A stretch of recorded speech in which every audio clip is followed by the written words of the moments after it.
Bom, dando andamento à discussão das metodologias, eu vou apresentar para vocês o professor Eduardo Passos, doutor em psicologia, professor associado do Departamento de Psicologia da Universidade Federal Fluminense.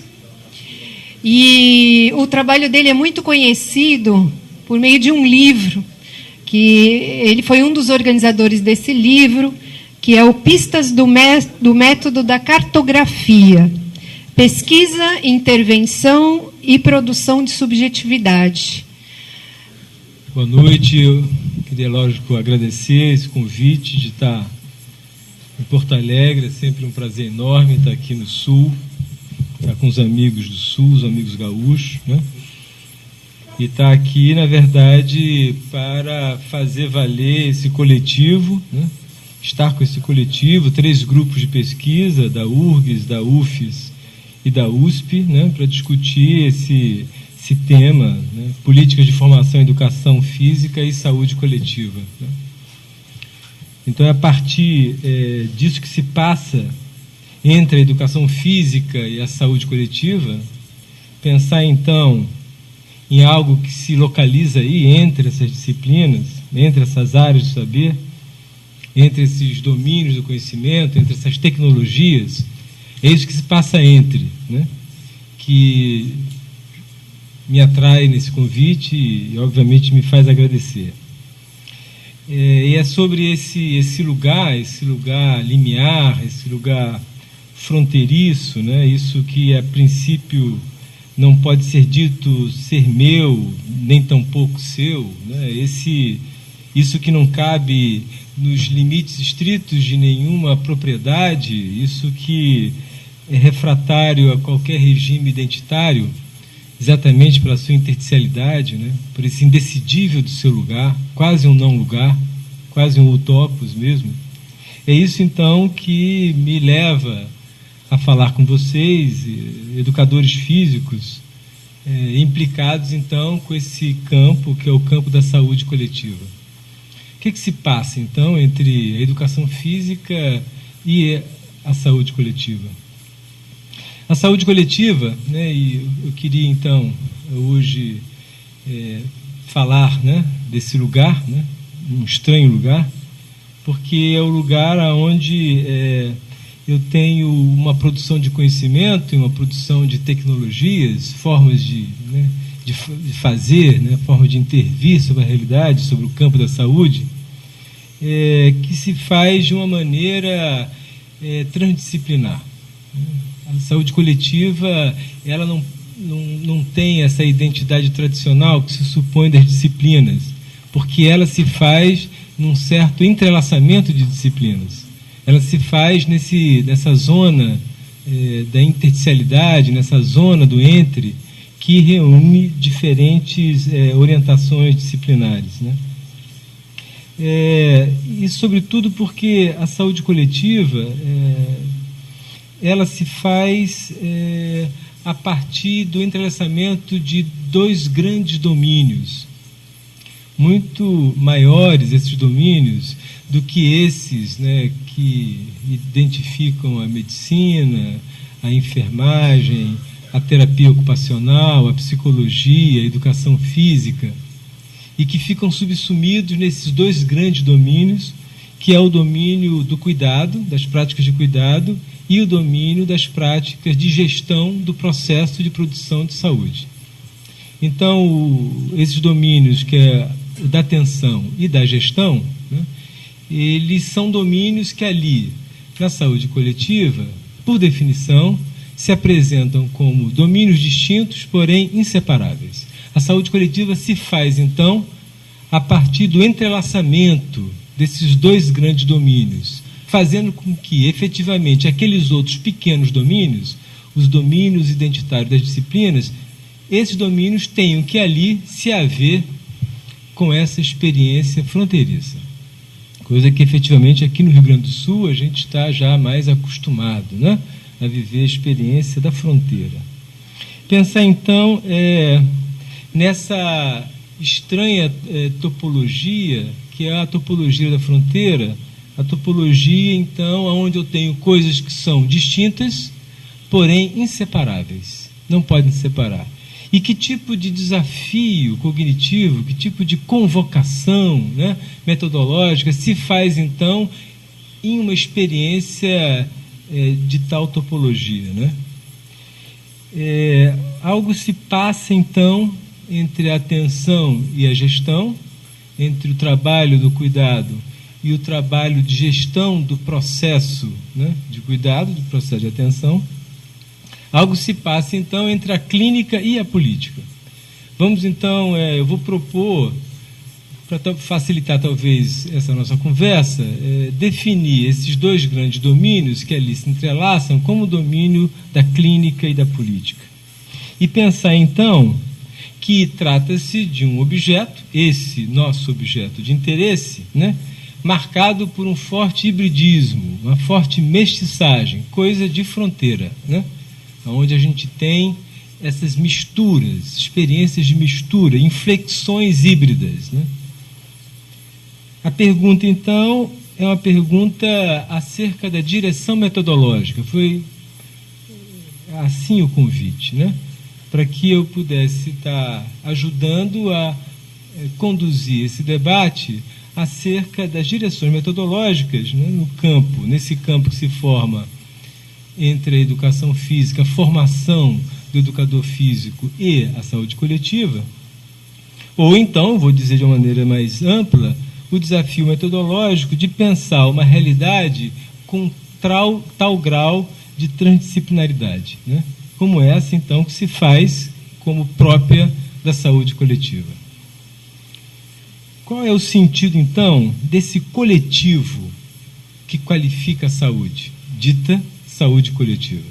E de que maneira a gente pode, nós que tivemos uma formação que é disciplinar, né? Não tivemos uma formação em saúde coletiva, nós fomos convocados, né? Sofremos, então, a convocação desse chamado para uma discussão do campo da saúde coletiva, mas tendo, por definição, uma formação que é disciplinar. Somos enfermeiros, somos médicos, somos psicólogos, somos educadores físicos, mas convocados ali para um campo que é dito, que qualifica a saúde assim, doravante dita saúde coletiva. O que é isso, né? Que coletivo é esse e que tipo de desafio metodológico tal experiência se faz sobre nós? Ela faz sobre nós, né, uma convocação que é um desafio. Eu quero, para tomar esse desafio, eu quero apresentar para vocês, né, algumas pistas do metacartografia, né? Não é bem uma metodologia, eu não vou estar apresentando, né, uma técnica, né, não vou estar apresentando um procedimento, vou fazer referência, talvez, a alguns procedimentos, mas eu estou querendo falar de um outro plano discursivo, numa outra oitava, né, que é acerca de método. O que é o método? E eu quero pensar esse método como um método cartográfico, cabendo nele diferentes técnicas, né? Por exemplo, como foi interessante a contribuição da Denise, né, apresentando um procedimento, um modo, uma ferramenta para a realização de tal desafio metodológico. E eu estou dizendo pistas, né, e não estou chamando de regras, não estou chamando de protocolos, né, mas estou falando de pistas, porque entendo ser necessário uma orientação. Sim, é preciso uma orientação, talvez não seja um norte, nem um oriente, né, mas alguma forma de orientação menos prescritiva, né, mas que mesmo assim, não sendo prescritiva, possa nos garantir alguma direção no trabalho da investigação, tentando conjurar o que tradicionalmente vem articulado, e todos nós estamos na universidade, sabemos disso, vem vinculado às exigências metodológicas. E o que vem? É autoritarismo. É autoritarismo no campo acadêmico, que geralmente vem ligado às ditas exigências metodológicas. Como então pensar uma aposta metodológica ou pensar uma maneira de orientar a investigação, conjurando esse autoritarismo que frequentemente vem atrelado a essa discussão que confere a ela um caráter determinista, um caráter prescritivo, que muitas vezes compromete a liberdade que a gente espera intrínseco ao ato de pensar. Eu quero falar então de pistas, né, e propondo fazer essa discussão, né, numa abordagem transdisciplinar, ou seja, nisso que se faz no trânsito entre as disciplinas, entre diferentes domínios do conhecimento, né?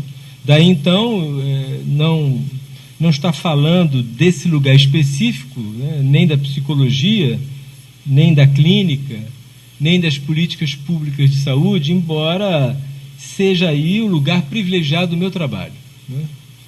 Na hora que eu estou fazendo, né, quando eu estou comprometido efetivamente com a prática concreta da intervenção e da produção do conhecimento, o faço vinculado a esses territórios identitários, mas entendendo que há um desafio que obriga talvez a essa outra oitava, que é a oitava que se faz numa abordagem trans, né, por entre esses domínios. Me interessa então estar pensando entre a clínica e a política, né, entre a clínica, a política, a filosofia, a clínica, a política, a filosofia, a arte, ou seja, e aí a gente pode aumentar esses conectivos para potencializar, levar à enésima potência essa abordagem trans, né? Partindo então do pressuposto, faço isso porque parto do pressuposto de que o contemporâneo, né, e eu vou ousar fazer essa afirmação aqui, o contemporâneo nos convoca, estou falando de convocação, né? E nos convoca a esse desafio de pensar nessa zona de indiscernibilidade, né? Nessa zona fronteiriça, nessa zona limiar entre os territórios identitários do saber. Está entre eles, então, né, poder acessar ali o que eu chamaria então de uma força de afetabilidade, um poder de perturbar, que a diferença entre esses domínios do pensamento provoca em nós, né? Pensar a partir dessa diferença, a diferença do outro, o poder de afecção que se exerce sobre mim pela presença da alteridade. Está interessado, portanto, pelo que difere. Está interessado pelo que é diferente de mim. Pensar, então, a partir do interesse. Não interesseiro, mas interessado. Ou buscando o que há de interessante. Nesse sentido mais etimológico da palavra, do interesse, né? Um estar entre, né? Um ser entre esses domínios. Ou seja, pensar, então, a partir disso que transvasa, né? Transborda, transita desses limites estritos dos territórios identitários. Nesse lugar, então, que por definição, né, não tem uma forma definitiva. Nesse lugar, então, que por definição não tem uma identidade final. Pensar, então, não como clínico, nem como educador físico, nem como político, para estar entre eles, para acessar, então, o que se haveria de comum, ou um plano comum, que se traça a partir dessa diferença. O que plano comum é esse que se pode traçar a partir da diferença? Me parece que essa é uma questão crucial na saúde coletiva, que é o que nos interessa, então, buscar como intercessor potente para pensarmos a educação física, para pensarmos a psicologia, para pensarmos, então, a enfermagem, qualquer um desses domínios do saber. A pergunta, então, que eu gostaria que nós nos fizéssemos é acerca, já que é método, é acerca do modo de fazer. Como se faz, né? E como é que se faz nesse lugar, nesse estranho lugar, né? Esse lugar do entre. Como é que se faz, como é que se produz conhecimento em tal lugar? Como caminhar nesse limiar, como caminhar, então, nesse fio da navalha, né? Nessa linha de corte, né? Como produzir, então, conhecimento com essa abordagem transdisciplinar. Bom, como fazer, então, é método, né? E método, quando a gente fala de método, a gente já fala de uma tradição. Há um modo tradicional de pensar método. Esse modo tradicional de pensar método, ele está enraizado na nossa cultura, né? Essa tradição, ela tem um sentido fortíssimo e está ali implicado na própria etimologia da palavra. Meta, odos, né? A palavra, o vocábulo português, ele deriva, então, desses dois vocábulos, né, do grego, que conjugam, então, essas palavras reunidas, elas conjugam um certo sentido. Meta, né, é um certo movimento para além, uma certa direção da mudança, e odos, então, caminho. Método, então, um caminho para além, no movimento para além. A ideia, então, de um caminho para atingir uma determinada meta. E todo o problema advém do primado da meta por relação ao caminho, porque é meta-odos. Sendo assim, num pressuposto de termos de antemão pré-determinado qual é o lugar que deve ser alcançado, sendo o caminho apenas o cumprimento de um percurso de alguma maneira previamente determinado.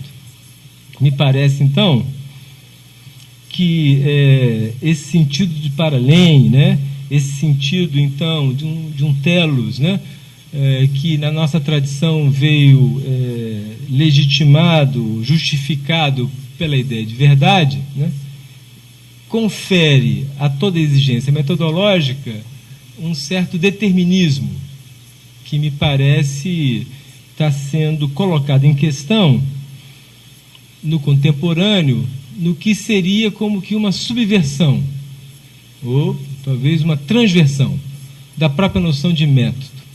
E que transversão é essa? É a transversão que se faz alterando agora o primado, deslocando o primado da meta para o próprio caminho.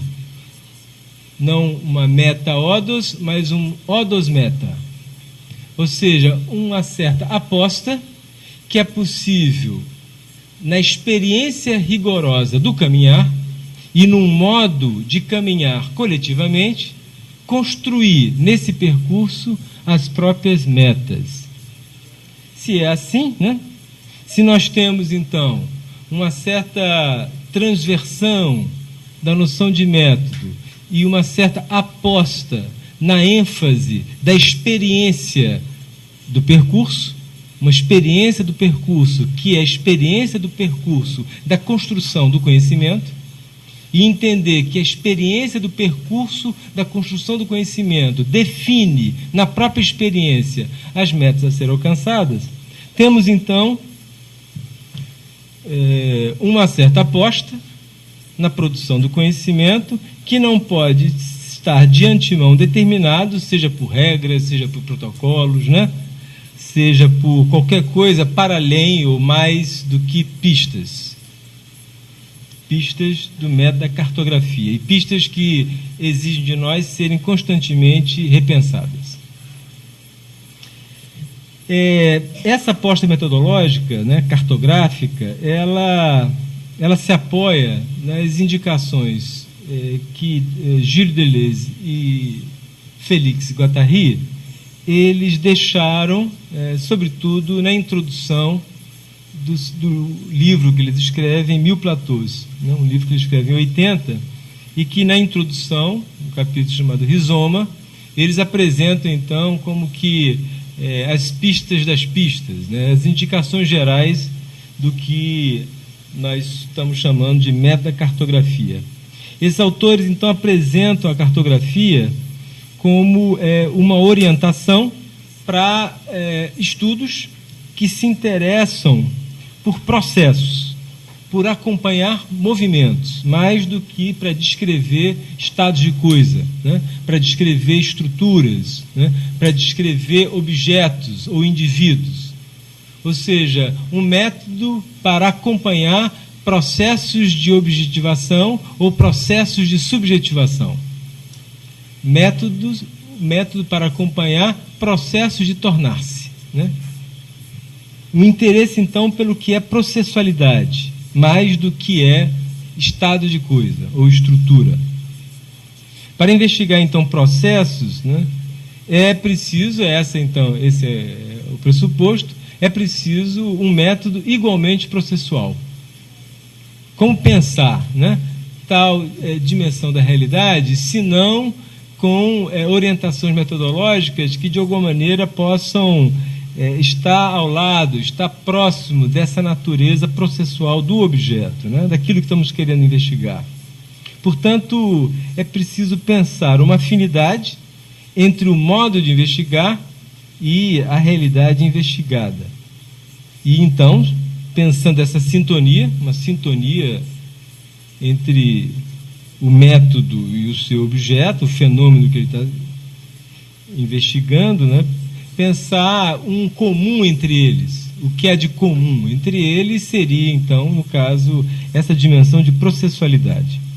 E se é uma dimensão de processualidade, é um se fazendo.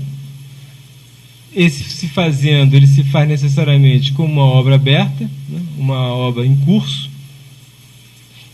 O que coloca para a gente é um desafio, né? Que é um desafio de pensar, né? Fora dos regimes de unificação e de totalização, já que essa realidade ela nunca se unifica definitivamente e nunca se totaliza definitivamente.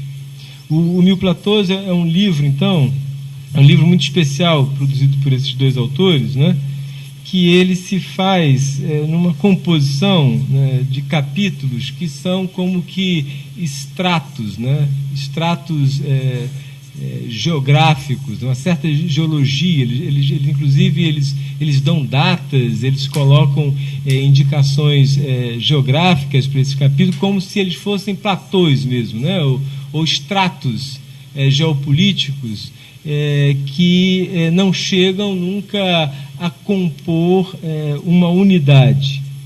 Eles não aceitam que possa haver uma unidade do conhecimento, nem estão aceitando que possa haver uma totalização da obra. E aí, então, uma certa fórmula que eles estão propondo, que eles chamam da fórmula do menos um, que é menos o uno e menos o todo. Para pensar isso que transvasaria ao que se unifica e se totalizaria, que é exatamente essa dimensão de processualidade. Esse se fazendo, esse em curso, isso que se movimenta, frente ao que eu só posso traçar estratégias metodológicas de acompanhamento. Como é que acompanho isso? Como é que é possível uma metodologia para acompanhar isso? E isso, então, é uma realidade heterogênea, né? E essa realidade heterogênea, mais do que heterogênea, ela é heterogenética.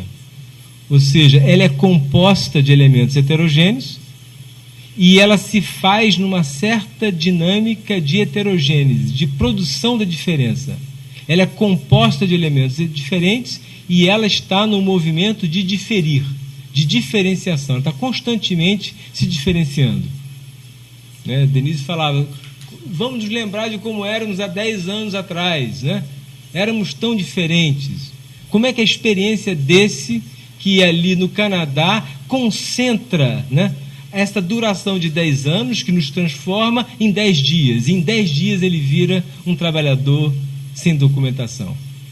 Então, que experiência é essa do trânsito? Que experiência é essa do reposicionamento subjetivo? Que experiência é essa do se fazendo? Que experiência é essa a da subjetivação, dos processos de subjetivação?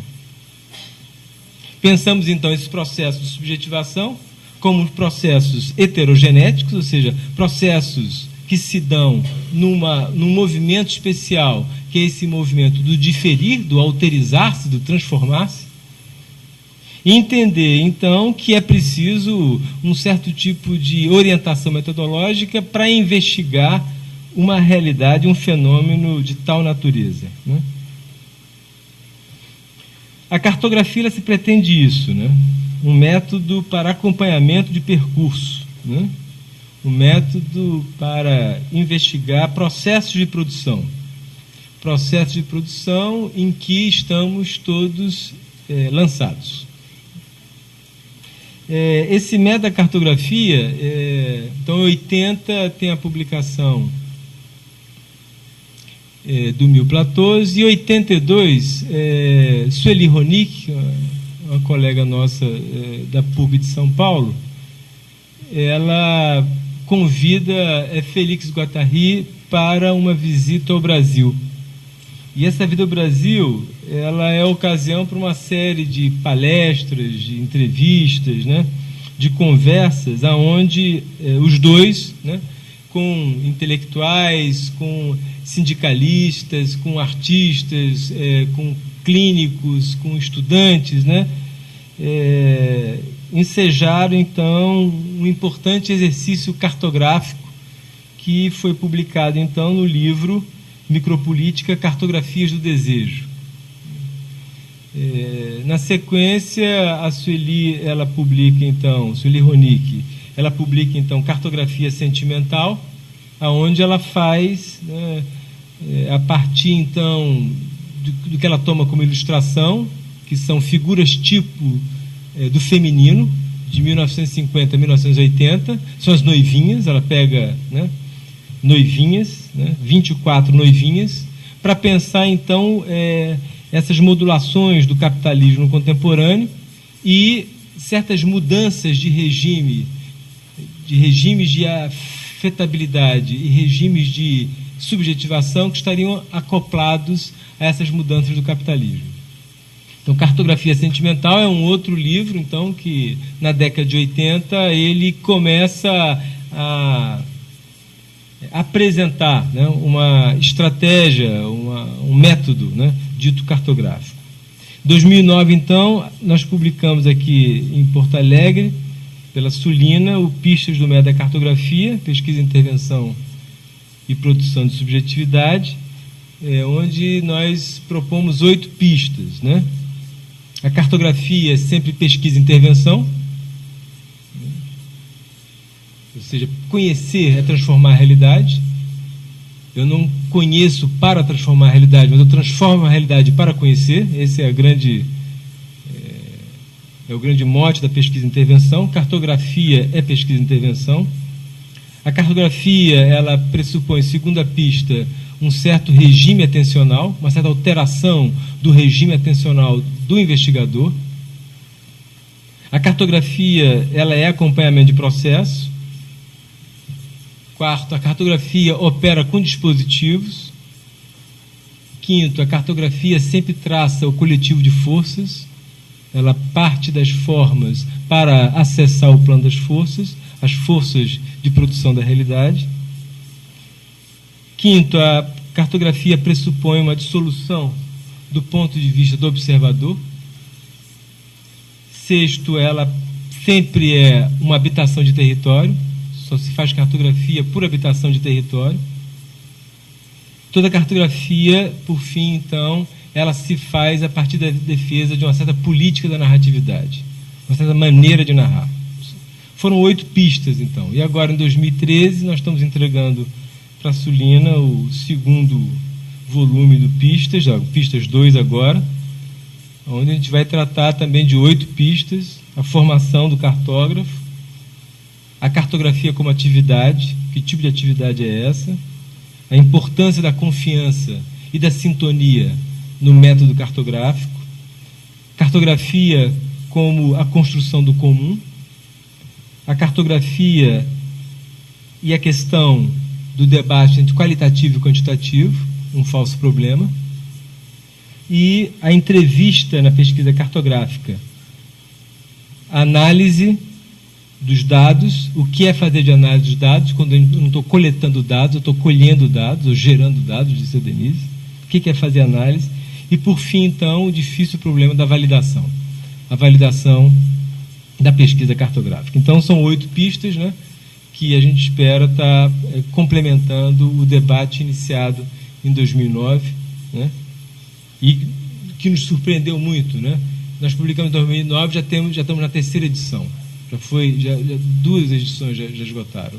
O que indica, então, que há um interesse, um interesse compartilhado no que diz respeito a essa discussão metodológica. Falar, então, de cartografia, falar do método, falar de método, falar de um como fazer, né? E é um como fazer que não necessariamente se confunde com o que deve ser feito. Eu quero insistir nisso, né? A pergunta é como fazer, e não o que deve ser feito. Não estamos discutindo o que deve ser feito, né? E o que deve ser feito, ele está pautado, por exemplo, na saúde no Brasil, na saúde pública brasileira, ele está pautado a partir dos princípios do SUS. O que tem que fazer? Universalidade do acesso, integralidade do sistema de cuidado e equidade das ofertas do SUS. Isso é o que tem que fazer. Agora a pergunta é, como é que faz? Mas como é que faz? Como é que faz garantia de direitos no campo da saúde? Como é que se faz protagonismo dos trabalhadores no campo da saúde? Como é que se faz uma corresponsabilidade dos usuários do processo de produção de saúde? Isso a gente sabe que tem que ser feito. E o SUS, enquanto esse grande legado da história recente brasileira, na luta pela redemocratização institucional, no quadro sinistro dos anos de chumbo, porque a gente tem que entender que falar de saúde coletiva é falar de um movimento de insurgência, é falar de um movimento que tem entranhado nele uma reivindicação democratizante, é falar de um movimento que ganha um fôlego especial para nós na luta contra o autoritarismo de Estado nos anos de exceção. É nos anos 70 e nos anos 80 que um movimento de insurgência contra o autoritarismo se faz também no campo da saúde. Porque nós fizemos insurgência no campo das artes, nós tivemos Tropicália, Cinema Novo, nós fizemos insurgência na luta armada, nós fizemos insurgência nos partidos organizados, no movimento sindical, mas fizemos insurgência também no campo da saúde, que é o movimento da reforma sanitária brasileira, e que estava lutando contra o autoritarismo. E como lutava contra o autoritarismo? Entendendo que o autoritarismo, ele é sempre a realização de uma certa fórmula do autoritário. E qual é a fórmula do autoritário? É o centripetismo. É a força organizadora dos sócios a partir de um suposto centro de homologação do que é certo, homologação do que pode, definição do que tem que ser feito. Isso é autoritarismo. E a saúde entendeu que havia versão autoritária do campo da saúde. O sistema de saúde ele estava organizado a partir de modelos centrípetos. Que modelo centrípetos é esse? É pensar o sistema de saúde organizado a partir de um equipamento, modelo hospitalocêntrico, e pensar o sistema de saúde organizado a partir de um saber, modelo médico-cêntrico. Foi na crítica aos modelos centrípetos no campo da saúde que um movimento de reforma se fez nos anos 70 e nos anos 80, que se transformou em movimento constituinte e que na Constituição de 88 ensejou então esse enunciado tão progressista: a saúde é direito de todos e é dever do Estado. O que fez, na desdobra desse enunciado legal, política de Estado entre nós, se fez, então, na década de 90, em 1990, a constituição de um projeto de saúde coletiva, de saúde pública para quem estivesse no Brasil. Para qualquer um que estivesse no Brasil. Universalidade do acesso, integralidade do sistema de cuidado e equidade das ofertas. Sistema Único de Saúde, SUS. É nesse movimento, que na educação física foi a renovação, estava acontecendo também esse movimento da renovação. No campo da saúde, isso se fez como uma aposta. E essa aposta definiu entre nós o que tinha que ser feito. Não há dúvida, já consensuamos, isso já está estabelecido o que tem que ser feito. Qual é o debate? É como é que faz. O que tem que ser feito, a gente já sabe o que tem que ser feito. A questão não é discutirmos o que tem que ser feito, é discutirmos o como fazer. Por isso o problema, o debate contemporâneo é debate metodológico, é como fazer. Essa é a grande dificuldade. É exequível? Será exequível se tivermos as orientações metodológicas adequadas. Adequadas a quê? Adequadas à natureza dessa realidade que a gente está querendo. No caso, que realidade? É a realidade do SUS. É a realidade do projeto de um sistema único de saúde. É a realidade, então, de uma aposta no direito à saúde, né, como um dever do Estado. E sendo assim, né, o desafio de encontrarmos alguma adequação entre tal ideário, tal aposta, que é a aposta sanitária, que é a aposta democratizante no campo da saúde, que é a aposta em processos, então, que são processos libertários de produção de saúde. O que é isso? Processos libertários de produção de saúde, sim. A base era essa, a ideia era essa. O que está no movimento constituinte é isso. Fazer do processo de produção de saúde processo de libertação. Como? Criando protagonismo, criando autonomia, criando corresponsabilidade do cidadão usuário e do cidadão trabalhador. Ah, bom, então é isso. É isso que se queria. É isso que estou chamando, então, de saúde pública no Brasil. É isso que entre nós, então, ficou designado como um campo, que é da saúde coletiva, aonde, efetivamente, cuidar, trabalhar com assistência, fazer clínica, é fazer política. Por definição, é fazer política. Bom, se é assim, se o nosso objeto tem tal hibridismo clínico-político, se o desafio é esse, como é que faz? Daí, então, a relevância, né, do tema dessa mida. Como fazer, então, essa sintonia, né, entre a aposta democrática e, por definição, participativa, que é do movimento da reforma sanitária e, consequentemente, do SUS? Como fazer sintonia entre essa aposta e um modo de pesquisar? Como fazer pesquisa, como produzir conhecimento nesse campo? Como evitar, então, esse sentido sempre prescritivo e autoritário do discurso metodológico, né? Como, então, apostar que em se fazendo, na experiência coletiva do fazer, eu vá construindo as metas a serem alcançadas, né? Para isso, então, é preciso que esse fazer, esse modo de fazer, ele seja um mergulho na experiência. Se ele não é prescritivo, né? Se ele não é protocolar, é porque ele mantém com o fenômeno a ser investigado uma certa relação que eu estou chamando de mergulho na experiência. Tem que poder mergulhar na experiência. Mergulhar na experiência, isso necessariamente nos coloca num limiar, né? Que é um limiar entre a estética porque esse conhecimento que se produz no mergulho na experiência é um conhecimento necessariamente que inventa. Ele tem que inventar, ele tem que criar, né? E ele só pode criar também porque desenvolve outras formas de sensibilidade. São metodologias que obrigam a alteração de padrão de sensibilidade. Para falar, né, do quase indizível, do não refletido, do que não teve discursividade para isso até então. Então tem que criar formas de dizer e formas de sentir. Então, efetivamente, tem uma dimensão que é estética dessa pós-metodológica. Mas é também ética. Porque, obviamente, que é criar novas formas de dizibilidade, novas formas de dizer, criar novas sensibilidades, criar novas formas de sentir, necessariamente coloca em questão as formas hegemônicas, dominantes de dizer e sentir na sociedade. Então, há uma desestabilização do que está instituído. E essa desestabilização só se faz a partir de uma certa atitude.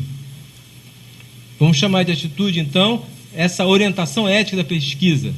Atitude é a palavra em português que deriva de ethos, no grego, que deriva dele a palavra ética. Então, falar de ética é falar de atitude. Que atitude é essa indispensável para colocarmos em questão nossos padrões de sensibilidade e nossos padrões de dizibilidade? mas é também, efetivamente, política, né? Porque colocar em questão essas formas de sensibilidade é fazer alteração do modo de organização da polis, é fazer reposicionamento nessa cidade. E fazer reposicionamento nessa cidade é fazer política. E, por fim, se altera o padrão de sensibilidade e visibilidade, se me reposiciono subjetivamente numa atitude que é o etapesquisa, se isso é uma implicação com os modos de organização da urbis, da polis, da cidade, se eu estou sendo um homo político, efetivamente tem aí embutido também uma prática de cuidado. Há uma dimensão de cuidado dessa pesquisa, né? Ela é um cuidado do outro e um cuidado de si. Daí, então, um paradigma ético, estético, político e clínico, né? Que me parece indispensável para pensarmos esse desafio metodológico. Digamos, então, odos meta, e não meta-odos. Vamos apostar, então, no primado desse caminho, num conhecimento que se produz nesse processo coletivo de construção. Construção de conhecimento e construção da realidade conhecida. E entender, então, que essa realidade, ela também se faz assim, como processo de construção. E entender que por essa afinidade eletiva entre o método e a realidade investigada, aceitando que ambos se apresentam na sua dimensão de processualidade, eu não tenho uma forma definitiva nem daquele que conhece, nem daquilo que é conhecido. Estamos todos comunando de uma experiência que é de processualidade. Somos todos obra aberta. Se é assim, a realidade também ela tem que ser entendida na sua dimensão processual. Como, então, produzir um conhecimento acerca dessa realidade, né? Como saber fazer, né? Questão de método. E como passar desse saber fazer para um fazer saber. Como passar, então, de um regime que é dos modos de conhecer para um outro regime, que é o regime da produção coletiva, de uma experiência comum. Como passar, então, do saber fazer para o fazer saber? Um fazer saber compartilhado, um fazer saber que é comum. Como criar comunalidade de sentido? A questão, me parece, crucial para a saúde coletiva é a da construção dessa comunalidade de um sentido acerca do que seja saúde. E, obviamente, isso não se faz senão através de uma certa disputa de sentido. E não só disputa de sentido, mas produção de uma certa grupalidade, contração de um certo coletivo, dentro do qual, então, um novo sentido de vida, um novo sentido de saúde pode ser ensejado. Como é que a gente constrói o comum? Como é que essa dimensão do coletivo que qualifica a saúde, dita saúde coletiva, como é que ele se faz enquanto prática de contração de grupalidade, enquanto prática de produção de comunalidade, de comum? Cartografar, então, é traçar um plano comum, é construção de um plano comum, que é um plano comum, né, da experiência do conhecer, mas é também a construção de um mundo comum. Há um outro mundo possível? Né? A gente perguntava isso em 2001, aqui em Porto Alegre, né? O primeiro Fórum Social Mundial. Foi aqui que a gente aprendeu esse negócio, né? No primeiro fórum, lá no gasômetro, né? Nós estávamos na PUC, e no gasômetro, então, tinha o Fórum Paralelo dos Cartunistas. Não sei se vocês se lembram disso. E eles escolheram um cartoon que ele foi a imagem emblemática do fórum, que indicava para nós a direção metodológica frente ao fenômeno da globalização do contemporâneo, fenômeno que se faz, a princípio, sob a égide de uma globalização financeira. Era Davos, na Suíça, né? E, ao mesmo tempo, em Porto Alegre, era o Fórum Social Mundial. E, na sensibilidade do artista, Veríssimo diz: temos aqui uma Davos quente. Ele diz isso. que o Veríssimo estava querendo dizer com isso? Quando ele olha para Porto Alegre e fala, aqui é Davos quente, lá é Davos fria. Ele está falando de um modo de operar a globalização, um modo de se fazer a globalização, um modo de fazer a globalização virando de cabeça para baixo o procedimento que globaliza financeiramente, que é sempre verticalizante, é a partir de quem tem mais, impondo um sentido para quem tem menos. Ele disse, não, vamos pensar então uma Davos quente, né? Ou vamos pensar então uma certa experiência de redes quentes, redes heterogenéticas, diferente das redes mundializadas do capital, que são redes homogeneizantes, padronizantes, serializantes, estandardizantes. Aqui, então, uma certa rede que é mundializante, que ela se quer como mundial, mas, surpreendentemente, geradora de processos de diferenciação. E aí, se é assim, no contemporâneo, marcado, né, por essa mundialização, a pergunta é, eu estou dentro ou eu estou fora? Porque na década de 60, nós pensávamos que era possível estar fora. Não tínhamos vivido ainda o impacto do neoliberalismo, né, e essa potência internacionalizante do capital financeiro. A gente não tinha, a gente acreditava que podia ficar comendo bardana, arroz integral e tomando chá, né, chá verde, na serra. Não tinha dinheiro, a gente fazia escambo, a gente cozinhava, a gente plantava. Havia um mito da exterioridade. Havia possibilidade de um outro mundo fora desse mundo. Talvez os mais jovens nem estejam entendendo o que eu estou falando, né? Talvez não faça sentido nenhum. Mas eu quero dizer para vocês que a gente pensava assim nos anos 60. A gente acreditava nisso. Efetivamente não há mais condições. Não há condições mais geopolíticas de pensarmos a resistência e a luta a partir de uma exterioridade. O fora não mais coincide com o exterior. Se é assim, se nós estamos sob a égide da globalização, frente a essa globalização que se faz de modo frio, a pergunta é, estou dentro ou estou fora? E em Porto Alegre a gente aprendeu a responder a charada, estou fórum. Estou fórum. Não há como estar fora, senão a partir da construção de um outro sentido de coletivo. Um coletivo fórum. A questão é como esse coletivo fórum pode qualificar a saúde. Como a gente pode pensar a saúde a partir da ideia de um coletivo fórum? E qual é o método? Que método nós podemos lançar a mão para fazer valer essa aposta, que eu acredito que é a aposta da resistência biopolítica no contemporâneo? Que tem que haver, né? Pelo amor de Deus. Se não tiver uma forma de a gente resistir, né? Não sei o que vai acontecer. Eu estou entendendo, então, que a pergunta que nos interessa é essa, né? Como garantir a construção, né, desse coletivo fórum, ou, por outra, como garantir o caráter participativo nos processos de construção da realidade, ou, por outra, como garantir o caráter participativo da pesquisa em saúde coletiva. Aí a gente traz logo o particular, que é o que nos interessa, né? Como produzir o caráter participativo, caráter fórum, dos nossos processos de produção de conhecimento. No caso, na saúde coletiva. O que equivale, então, a perguntar como é que se produz a saúde coletiva enquanto saúde pública brasileira, né? Existe isso? Nós podemos? Ou isso é apenas uma figura teórica? É apenas um ideário? Há uma efetividade, há alguma realidade nessa aposta?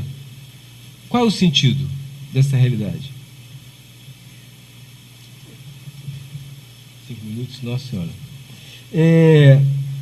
Bom, eu acredito que para a gente pensar essa experiência que estou chamando de contração de um coletivo fórum, contração de uma grupalidade fórum, pensar, então, no caráter participativo nesses processos de produção de conhecimento, que coincidem com o processo de produção da realidade, já que a pesquisa, na abordagem metodológica da cartografia, é pesquisa e intervenção, é preciso, então, pensar uma diretriz metodológica, e essa diretriz metodológica é a transversalidade. Eu queria trazer, então, o conceito de transversalidade, que é um conceito proposto, coincidentemente, em 1964, por Félix Guattari, né? Para pensar, então, não o indivíduo, né, mas processo de individuação, não um sujeito, mas esses processos de subjetivação. E pensar esse processo de subjetivação a partir, então, a partir de uma certa operação. Uma certa operação que é a operação que fecha, uma operação que territorializa em domínios que são domínios estritos, são domínios identitários, são domínios privados, particulares, né? Essa ideia de transversalidade pressupõe, então, um certo movimento, que é um movimento de criação de uma comunalidade, ou um outro padrão comunicacional. Sendo que entre nós ainda vigora um padrão comunicacional marcado por um modo de organizar a comunicação entre os diferentes, e os diferentes eles organizam a comunicação a partir da hierarquia e da verticalidade, né? Manda quem pode e obedece quem tem juízo, e um outro eixo de organização da comunicação entre os iguais, que é o corporativismo. Ou seja, tradicionalmente, na cultura organizacional das instituições, inclusive as instituições de saúde, vigora, então, uma comunicação que é hierárquica e uma comunicação que é corporativa. Os diferentes se comunicam hierarquicamente e os iguais se comunicam corporativamente. A ideia é o traçado de um terceiro eixo, que é o eixo da diagonal, ou o eixo da transversal, que produz o embaralhamento dos códigos. Pega do eixo vertical a colocação, né, lado a lado dos diferentes. Pega do eixo horizontal essa possibilidade, então, de comunalidade. Como criar comunalidade entre os diferentes? Como criar, então, a possibilidade de lateralização do heterogêneo? Isso aqui é a orientação metodológica da diretriz da transversalidade. Criar transversalidade, então, é criar a lateralização da diferença.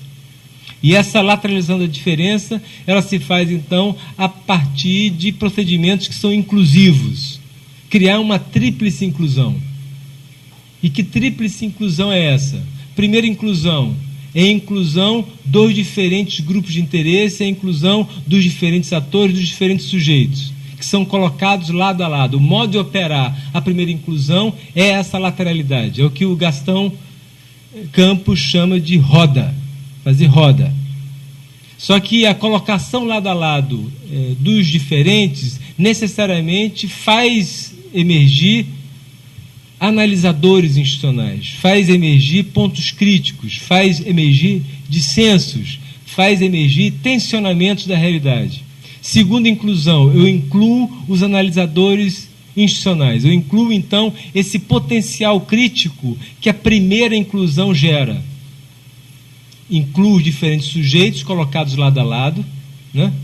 E o modo de operar aqui é uma gestão do conflito, né? Eu faço uma gestão do conflito. Por que eu faço uma gestão do conflito? Porque devo incluir, então, o que se produz a partir da lateralização, que é o analisador social. O analisador social, o analisador institucional, ele emerge dessa lateralização. Se eu incluo os diferentes sujeitos, se eu incluo os analisadores institucionais, eu necessariamente faço a terceira inclusão, que é a inclusão desse coletivo, esse coletivo que se contrai a partir da heterogeneidade, que se contrai não a partir do que há de igual, mas a partir da diferença que nos une. O que nos une a partir do contato entre psicólogos, enfermeiros, educadores físicos, né, terapeutas ocupacionais, num campo, né, transdisciplinar como o da saúde coletiva. Que tipo de ligação ou que tipo de comunalidade se pode produzir nessa heterogeneidade? A questão que me parece crucial é, então, pensar um modo de operar, que eu estou chamando de diretriz da transversalidade, que gere a possibilidade desse plano comum heterogêneo, ou dessa contração de coletivos heterogêneos, que eles, nessa heterogeneidade, e pelo fato de comunarem, né, de comungarem, de haver, então, ali um padrão de comunicação que se faz no respeito dessa diferença, poder, então, ensejar reposicionamento subjetivo desses atores, de tal maneira que ali, né, hajam protagonistas, sujeitos autônomos e sujeitos corresponsáveis pelo processo de produção de saúde. Pensar cartograficamente é pensar esse trânsito, esse caminho, esse percurso que vai na direção da contração desses coletivos. Pensar cartograficamente no campo da saúde é pensar o modo como qualificamos a saúde a partir da ideia de coletivo.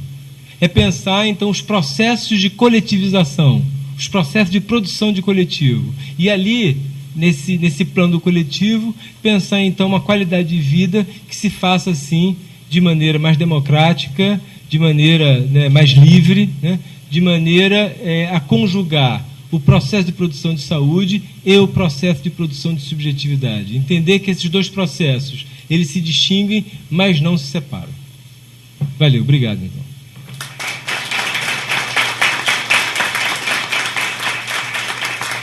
Eduardo, em primeiro lugar, parabéns por esse...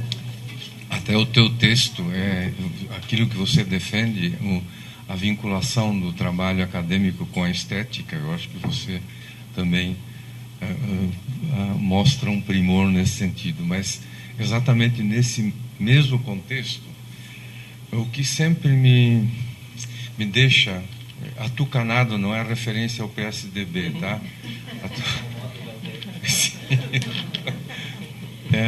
O fato de, eu não sei há quantos anos, na vida acadêmica brasileira, de repente todo mundo passa a usar a expressão produção de conhecimento, né? A gente antes não usava, acho que faz uns 20 anos para cá, e a gente aí vira produtivo, improdutivo e companhia.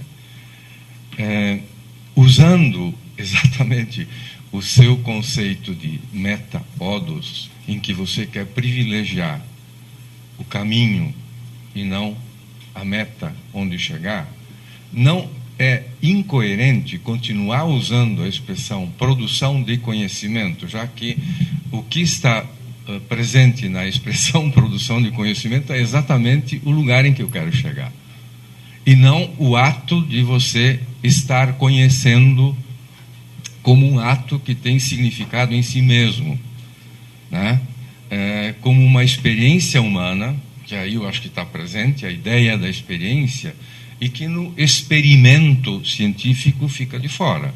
Quando se reduz o ato de conhecer a um experimento, né, e se exclui o fato de ser uma experiência, o ato de conhecer, né, aí tem sentido falar de produção, porque produção imediatamente nos leva à fábrica. Você produz e necessariamente, até lembrando o cara que tinha uma barbinha maior que a sua, né, que exatamente vai dizer, não se pode falar de produção sem falar de consumo. Sim. Né? E me parece que está presente isso. Por exemplo, quando a gente vê uma universidade em que o mais importante do que qualquer outra coisa é você escrever o artigo, não interessa se alguém lê, né? Mas o que importa é você mostrar que é capaz de produzir, assim como a fábrica faz. E a diferença da fábrica, a fábrica, para se sustentar, precisa de consumidor. Na vida acadêmica nem precisa de consumidor. Você só produz, fica acumulando a produção, né? Mais ou menos por aí. Me incomoda a manutenção tão supina que a gente tem com a ideia de que nós temos que ser produtivos, né? Ou seja, que estabelece um sentido para o conhecimento, que é um sentido instrumental de todo o conhecimento. E você está, justamente, eu acho que você está, exatamente toda a sua fala mostra, para o meu gosto, uma razão enorme para deixar de falar de produção de conhecimento. E para falar, porque as palavras contam, infelizmente não, contam, infelizmente ou felizmente, né? E inclusive ao falar de estética, que também, de novo, na estética o que interessa não é tanto o resultado a que eu chego como criação, mas é muito mais o ato da estética está no ato de eu criar algo, de eu estar criando algo, de estar agindo. Né? Claro que a vontade é dizer, está produzindo uma obra de arte. Né? Não sei.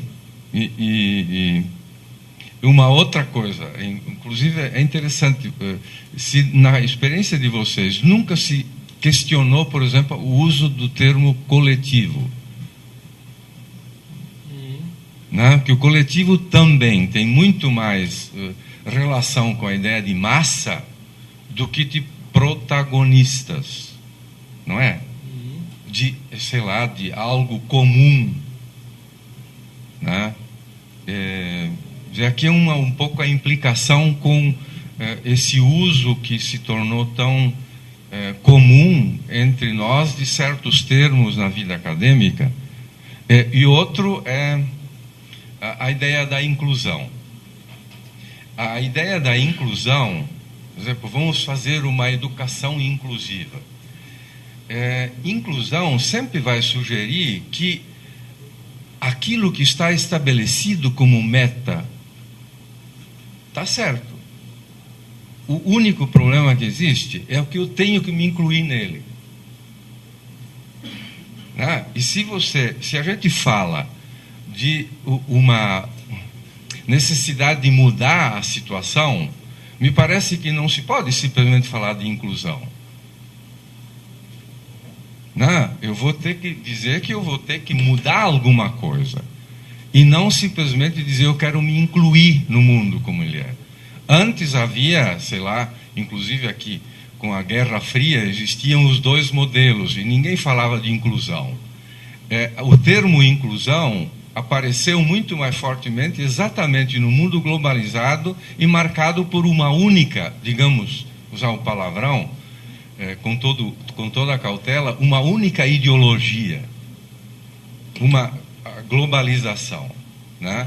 E aí, falar de inclusão parece que significa que há exatamente algo que está um pouco à margem. E eu tenho que me introduzir, me incluir dentro do mundo como ele já é. Né? E não quero que o mundo mude, eu quero ficar incluído dentro dele. Quer dizer, falar de inclusão nesse sentido significa uma certa renúncia a querer que algo mude, mas que permaneça, porque assim eu vou ficar mais bem acomodado e não vou ter grandes problemas de ter que brigar tanto. O único problema meu é também receber um salário maior e pronto, e basta. Primeiro que eu gostei muito da tua intervenção e eu queria comentar assim, a partir de uma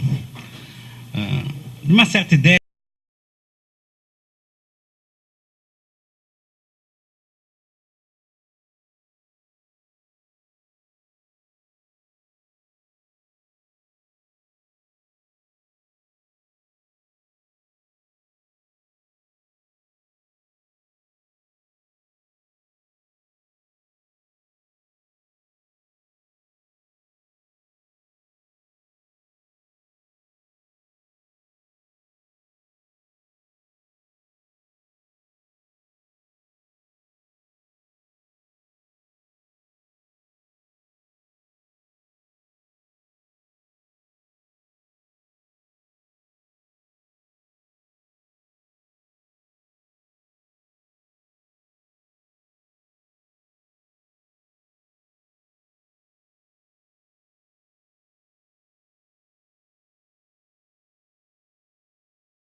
ativismo.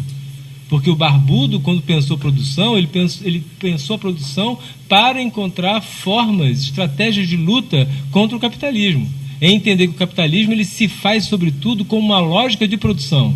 E é pensar os processos de produção que nos permite pensar saídas.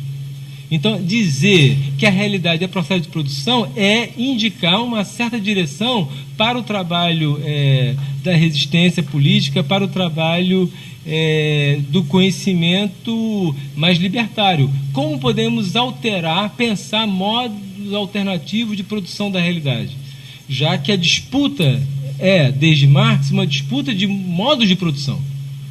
O capitalismo, ele é um modo de produção. E é um modo de produção que não é mais só modo de produção de mercadoria. Ele se tornou, sobretudo, modo de produção de consumo. É modo de produção, modo de circulação e modo de consumo. E ele criou uma estratégia de produção de consumidores. O capitalismo, ele é, sobretudo, produção de subjetividade. Ele entendeu que a sua perpetuação ele se faz, sobretudo, por uma tecnologia que é de uma fábrica de interiores, fábrica de intimidade, fábrica de subjetividade. Mas é uma fábrica, porque há um modelo de produção. E nós temos que entrar na disputa desse modelo de produção. E temos que falar, então, quais são os modos de produção de subjetividade no contemporâneo e de que maneira nós podemos intervir nesses modos de produção de subjetividade, que são também modos de produção de mundo, modo de produção de realidade. Então, eu acho, Silvino, que eu não vou abrir mão da ideia de produção. Eu só vou dizer que é indevido o uso que o capitalismo faz na sua voracidade, omnivoracidade, que tudo engole. Ele engoliu também, ele quer engolir também Marx. Ele quer engolir também o pensamento que encontra na discussão, na disputa acerca dos modos de produção, uma forma de resistência, uma forma de libertação. Então, agora o produtivismo se tornou a forma por excelência da nossa submissão, né, do nosso sujeitamento, né? E, sem dúvida, que falar em produção, Silvina, é falar em produção muito inspirados pelo modelo estético. O modelo estético que ele, por definição, enquanto metodologia, ele só perde se deixa levar pelo fetichismo do produto. Isso que acontece no mercado das artes, né? E achar que estética o belo, é o elogio do belo ou o elogio da obra de arte cara, né? Esse é o fetiche, é o fetiche do mercado das artes, é o fetiche do poema, esquecendo que o poema ele tem sempre intrínseco nele uma poiesis, um processo de criação, porque a estética, a obra de arte, ela é sobretudo a implantação de um processo de criação que está ali prefigurado, emblematizado num produto, num poema. Mas o bom poema não é o poema legível, o bom poema é o poema escritível. O bom poema é aquele poema que me torna escritor e não me que torna leitor. Ele traz nele o elan criador, ele traz nele a potência poética. Então, sem dúvida, a estética é a grande orientação para pensarmos os processos de produção, que são processos de produção que não culminam, não se esgotam no produto, mas que inoculam. Isso aqui é as máquinas, definição das máquinas desejantes no antiédipo, né? As máquinas desejantes inoculam o processo de produção no produto. É pensar, então, produtos que eles estão eivados, eles estão prenhes de processo de produção. E entender que isso, então, é uma certa atitude nossa, né? Uma sensibilidade aos processos de produção. Entender que os produtos, eles trazem neles germes do seu processo de produção, que precisam ser ativados criticamente ou, digamos, na forma de resistência política. Protagonismo, né, Silvino? Falar de protagonismo. Eu acho que eu concordo, sabe, Silvino? Eu concordo com as suas observações acerca do perigo das palavras protagonista e inclusão. Mas eu também não posso abrir mão delas. É porque eu não sou filósofo, né? Eu sou militante do SUS, entendeu? E eu, como militante do SUS, eu entendo perfeitamente você, né?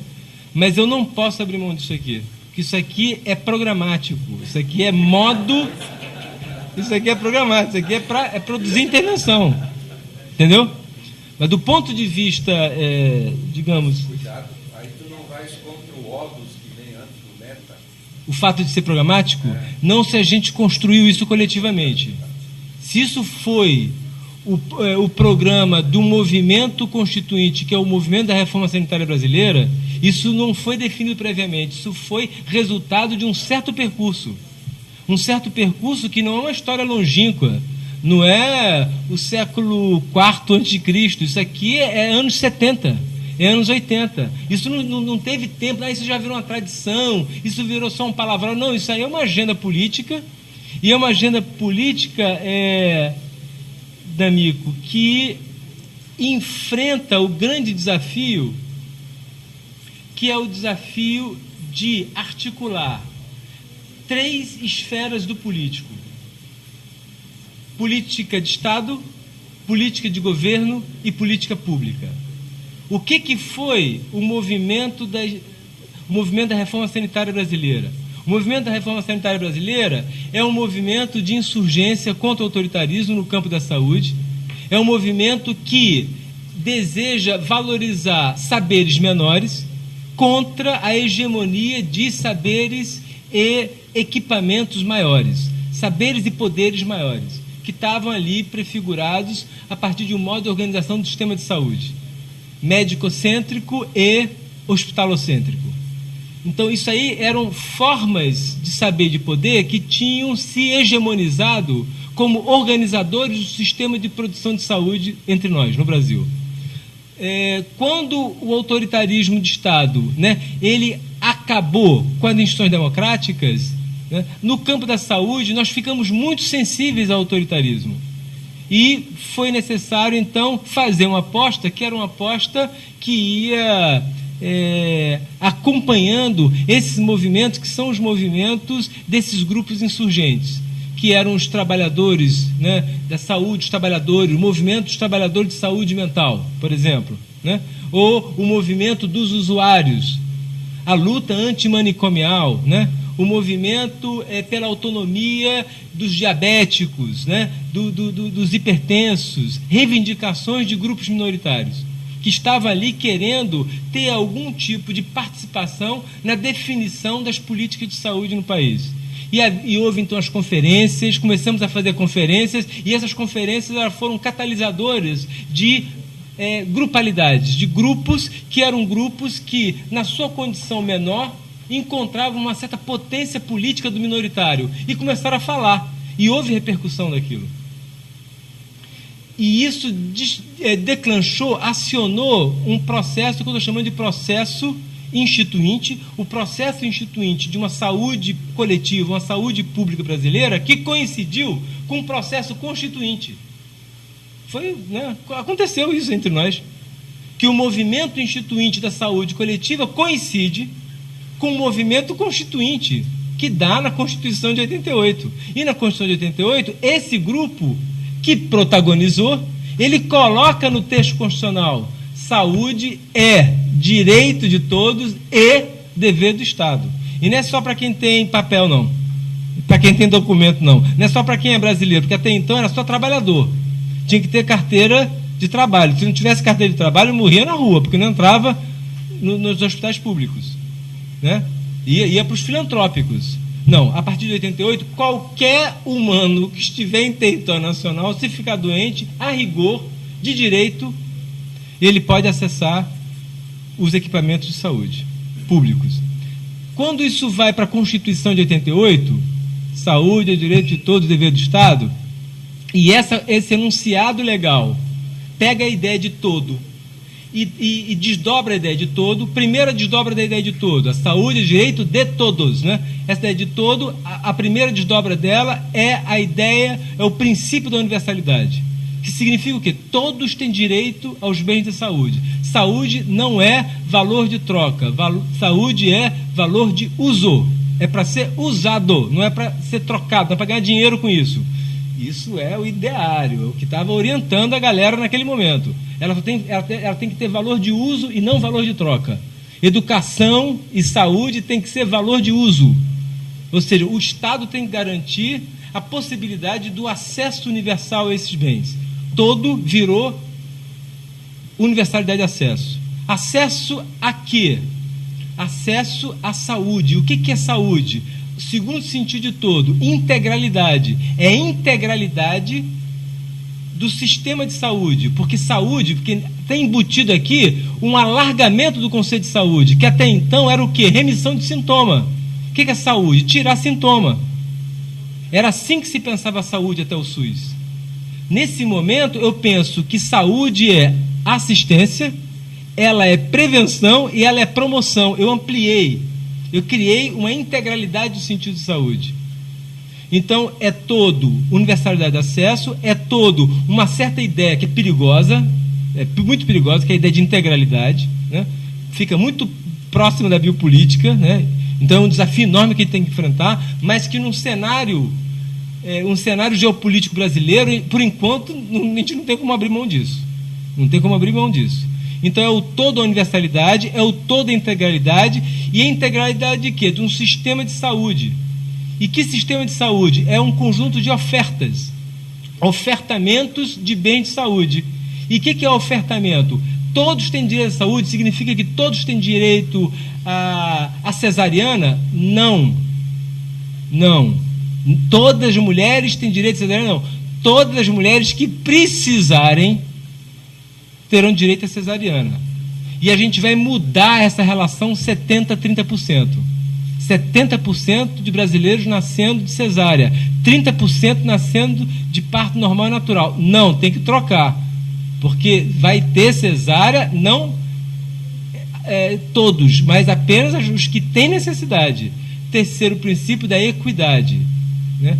Tem mais oferta quem tem mais necessidade. Quem tem menos necessidade tem menos oferta. São 3 princípios do SUS: universalidade, equidade e integralidade. Esses princípios, eles estão instituídos na Carta Magna. Eles são, portanto, texto legal da nação brasileira. Isso significa que ele constitui uma certa dimensão da política, que é política de Estado. O que é política de Estado? É aquilo que não mexe, né? Até que haja uma reforma constituinte, um outro movimento constituinte, o que está ali é o que não pode mexer. Então, a ideia de universalidade, integralidade e equidade, isso é texto constitucional. Isso está calcado na Constituição Brasileira de 88.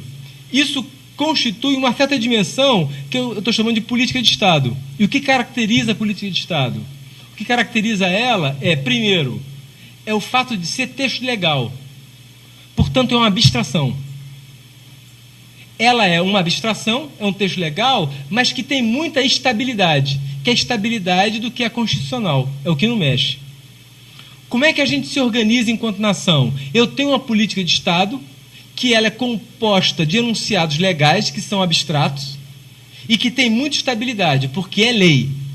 E eu tenho, no rodiziamento característico da democracia representativa, de 4 em 4 anos, uma equipe que vai pegar essa orientação legal e vai transformá-la em modos de operar. Eu tenho equipes de governo. De 4 em 4 anos se constitui uma equipe de governo, que ela é caracterizada o quê? Pelo concreto, são experiências mais concretas, porém de grande instabilidade.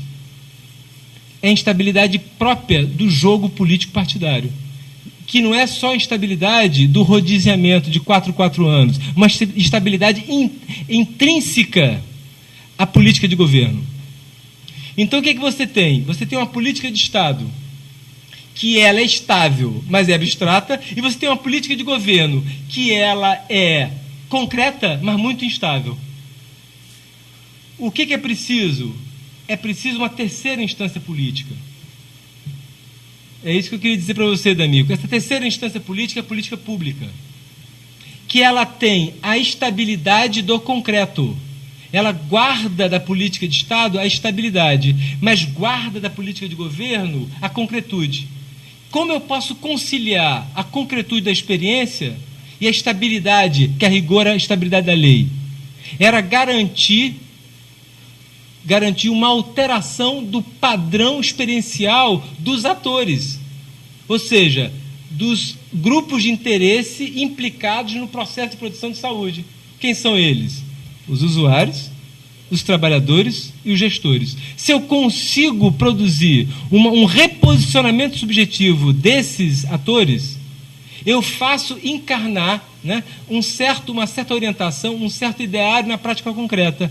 Isso nós chamamos de política pública, é fazer política pública. E aí, D'Amico, eu acho que política pública é a ponte.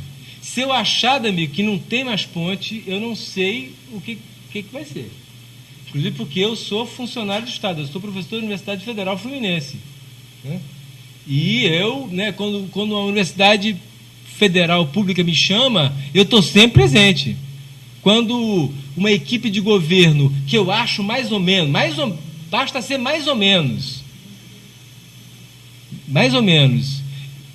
em que eu confio e me chama, eu vou, né? Tive